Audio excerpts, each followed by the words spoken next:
You're at a party. Someone walks toward you with a smile you recognize immediately. You've met them before, twice, maybe 3 times. You know they're connected to someone you work with. You know they have a dog. You even remember the dog's name. And yet, as their hand extends and your mouth opens to say hello, you feel it happening, that specific, sickening slide, like a drawer opening and finding it completely empty. Their name is gone. Not hovering at the tip of your tongue, completely, cleanly absent, like it was filed and then quietly shredded while you weren't looking. And so you smile. You widen your eyes a little. You say, "Oh my God, hey you," with the energy of someone who absolutely knows who they're talking to. You angle your body, hoping someone else walks over and says their name first. You stall. You improvise. You perform. And somewhere underneath all of that theater, a quiet voice is saying, "What is wrong with you?" Here's the thing. That voice is wrong. And not in the soft, reassuring way where someone says, "Don't be too hard on yourself." Wrong in the specific, documented neurological sense. There are 3 distinct mechanisms responsible for what just happened to you, and none of them have anything to do with how much you care about people. In fact, one of them is evidence that your brain is working exactly as it should. The first reason is the most fundamental. Your brain was never designed to remember names. Names, proper nouns assigned to specific people, are what cognitive psychologists call semantically empty. When you hear the word fire, your brain doesn't just store a label. It stores a web, heat, danger, the smell of smoke, a memory of something burning.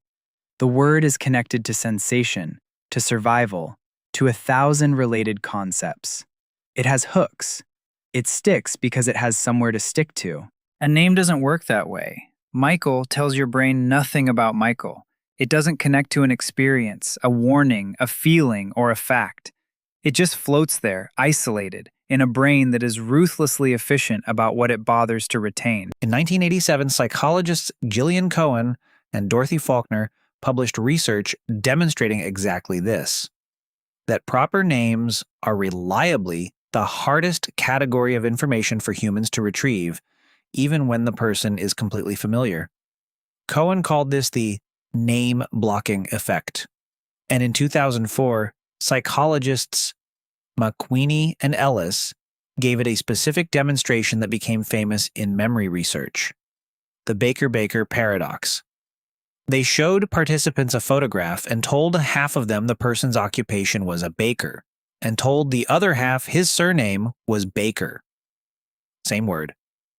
Days later, the occupation group recalled it dramatically better than the name group. Because baker as a job activates flour, bread, early mornings, warmth. Baker as a name activates nothing. The word is identical. The memory infrastructure around it is completely different. Your brain didn't fail you in that party hallway. It was doing exactly what it was built to do, ignoring information that has no hooks. The second reason is about what was happening inside your head the moment the name was offered to you. When you meet someone new, your brain is not gently listening. It's running an enormous parallel process, reading their face, interpreting their posture, calibrating social threat or safety, deciding what to say, monitoring what your own face is doing, managing the handshake, calculating the social context. Your working memory, the prefrontal cortex system responsible for holding and processing new information, is functionally full. And into that moment of complete cognitive overload, someone hands you a single arbitrary syllable and expects it to stick. Psychologist Malcolm Brenner documented this mechanism in 1973 in what he called the next in-line effect. He found that people who were about to speak in a group showed dramatically reduced recall for what the person immediately before them said, because mentally they had already moved on. They were rehearsing, editing, preparing. The present moment didn't fully land because they were already living 2 seconds ahead.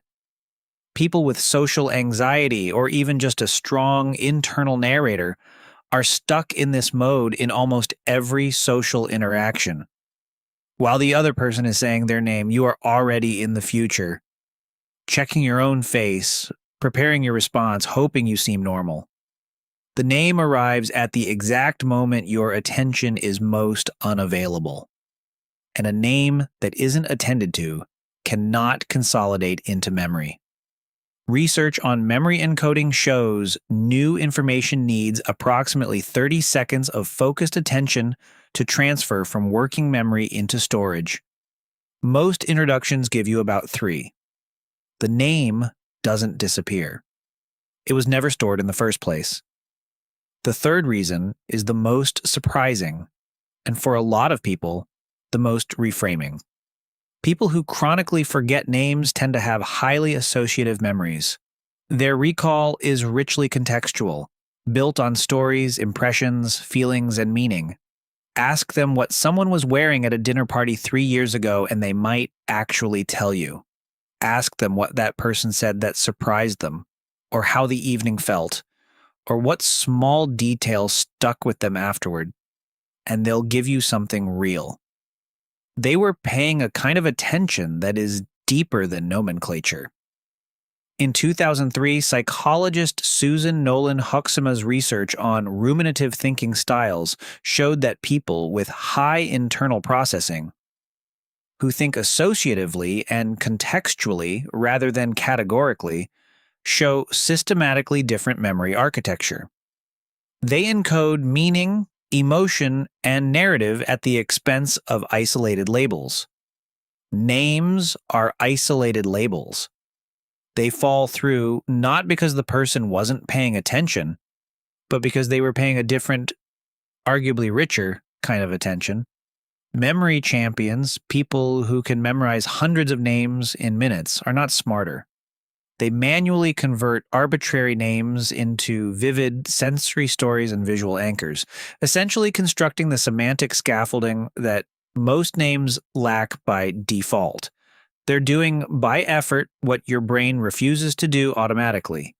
Same biology, different input. Here's the pivot, and it's the sentence this whole video has been building toward. Forgetting someone's name is not evidence that you weren't present. It is evidence of how your brain decides what presence means. You were there, you read the room, you absorbed the texture of who that person was, their energy, their humor, the thing they said that you're still thinking about. Your brain made a choice without asking you about what from that interaction was worth keeping. And it kept everything except the label.